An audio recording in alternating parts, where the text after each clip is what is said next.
जन्मभूमि कविता किए रचना करते? गंगाधर मेहेर, मधुसूदन राव, लक्ष्मीकांत कवि लक्ष्मीकांत, फकीरमोहन सेनापति, गंगाधर मेहेर। तो गंगाधर मेहेर।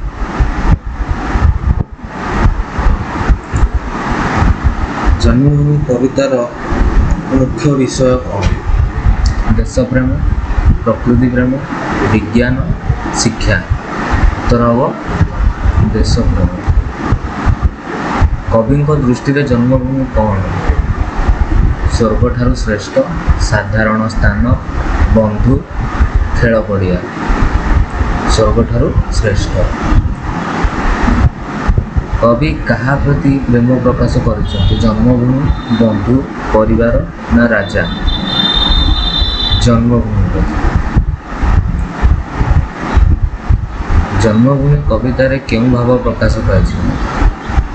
देशात्मक बोध, हास्य, करुण, वीर। देशात्मक बोध। जन्मभूमि देशात्मक बोध। कवि केउं भाषा कविता लिखिछन्ति? ओडिया, हिंदी, इंग्राजी, संस्कृत। ओडिया। गंगाधर मेहेर को कौन कहा जाए? स्वभाव कवि। गंगाधर। जन्मभूमि कवितार कवि कौन महत्व वर्णना कर? मातृभूमि। मातृभूमि महत्व वर्णना। कवि मतरे जन्मभूमि कहा समान? कहा सह समान? माँ सहित। मातृभूमि माँ सहित।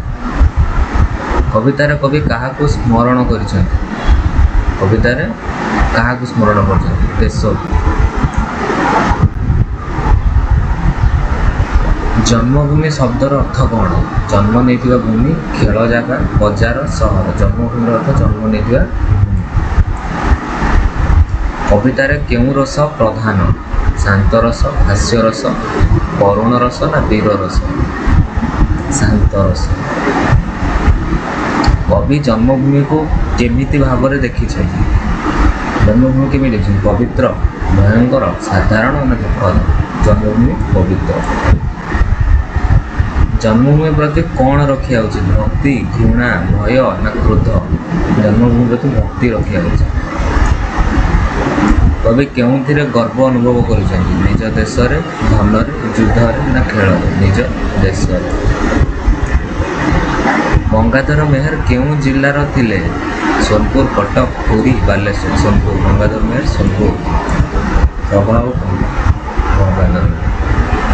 जन्मभूमि कवितार केउं शिक्षा मिले? देश को भल पाइबा, झगड़ा करवा, अलस होगा ना मिथ्या कहवा? देश को भल पाइबा। जन्मभूमि कवितार कौन शिक्षा मिले? देश को भल पाइबा। कवितार देश को कौन भावे देखा जाइछि? माता, शत्रु, बंधु, खेलना। माता। क्वेश्चन जाए। कवि केउं भाव को जागृत करने को चाहिए? देशप्रेम, भय, क्रोध, लोभ। देशप्रेम भाव को जागृत कर। जन्मभूमि कवितार भाषा केमिति? जन्मभूमि कवितार भाषा सरल सुंदर, कठिन जटिल अस्पष्ट। सरल सुंदर।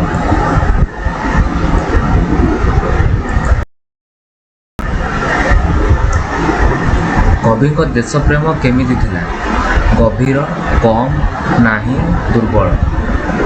देशप्रेम थिला गभीर। कवि जन्मभूमि को केउं सह तुलना कर? स्वर्ग, नदी, फूल, पहाड़? स्वर्ग सह। जन्मभूमि स्वर्ग सहित तुलना। मातृभूमि कौन करिया उचित? सेवा, अपमान, घृणा, अवहेला? मातृभूमि सेवा करिया उचित। कवितार मुख्य संदेश कौन? देशप्रेम, धन लोभ, युद्ध, शत्रुता। मुख्य उद्देश्य कौन? देशप्रेम।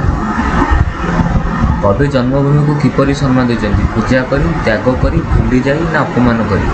पूजा करी। देशप्रेम कहार लक्षण? भल नागरिक, खराब लोक, शत्रु ना अलस? भल नागरिक।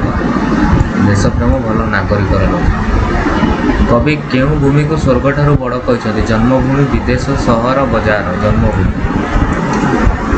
जन्मभूमि कवितार कवि मनोभाव कौन? देशप्रेमी, क्रोधी, भीत, अलस? देशप्रेमी। ଜନ୍ମଭୂମି କବିତାରେ କବିଙ୍କ ମତ ଦେଶପ୍ରେମ। କବିଙ୍କ ମତରେ ଦେଶକୁ କ'ଣ କରିବା ଉଚିତ? ସମ୍ମାନ, ଘୃଣା, ଅପମାନ, ତ୍ୟାଗ। ସମ୍ମାନ। କବିତା ପଢ଼ି କେଉଁ ଭାବ ଜାଗ୍ରତ ହୁଏ? କବିତା ପଢ଼ି କେଉଁ ଭାବ ଜାଗ୍ରତ ହୁଏ? ଦେଶପ୍ରେମ, ଭୟ, ରାଗ, ଅହଙ୍କାର। ଦେଶପ୍ରେମ। କବି କାହା ପ୍ରତି କୃତଜ୍ଞତା ଜଣାଇଛନ୍ତି? ଜନ୍ମଭୂମି, ବନ୍ଧୁ, ଶିକ୍ଷକ, ରଜା। ଜନ୍ମଭୂମି ପ୍ରତି। କବି ଜନ୍ମଭୂମି ପ୍ରତି କୃତଜ୍ଞତା ଜଣାଇଛନ୍ତି। ଜନ୍ମଭୂମି କବିତାରେ କବି କ'ଣକୁ ପବିତ୍ର କହିଛନ୍ତି? ମାତୃଭୂମି, ଧନ, ସିଂହାସନ, ଅସ୍ତ୍ର। ମାତୃଭୂମିକୁ ପବିତ୍ର କହିଛନ୍ତି। କବିତାରେ କେଉଁ ଗୁଣ ପ୍ରକାଶ ପାଇଛି? ଦେଶଭକ୍ତି, ଅହଙ୍କାର, ଭୟ ନା ଲୋଭ? ଦେଶଭକ୍ତି। କବିତାରେ ଦେଶଭକ୍ତି ଗୁଣ ପ୍ରକାଶ ପାଇଛି। ଜନ୍ମଭୂମିକୁ ଭଲ ପାଇବା କାହାର କର୍ତ୍ତବ୍ୟ? ସମସ୍ତଙ୍କର, କେବଳ